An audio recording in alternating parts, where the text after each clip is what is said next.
ان انا قرات من الفاتحه الى الناس، سوره الفاتحه الى سوره الناس وخلاص. لا، انا اقرا بالراحه، اقرا على مهل، اقرا بتدبر. ويا حبذا لو انا مش فاهم اجيب معايا كتاب تفسير مبسط سواء على الموبايل او كتاب ورقي، واقرا التفسير بتاع الايه اللي انا يعني مجموعه ايات او ايه اللي انا عايزه يعني. واحاول ان انا اقرا بالراحه على مهل كده، واقف كده وابص اقول سبحان الله. شوف، الآية بتتكلم عن الجنة، أسأل الله لكم من آيات الجنة.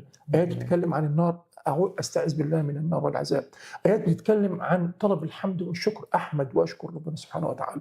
آيات بتتكلم عن أخلاق المؤمنين، اللهم اجعلني منهم. جزاء المؤمنين في الجنة، اللهم اجعلني منهم. جزاء الكافرين والظالمين والمشركين والمنافقين، أستعذ بالله، الله أعوذ بالله أن أكون من هؤلاء.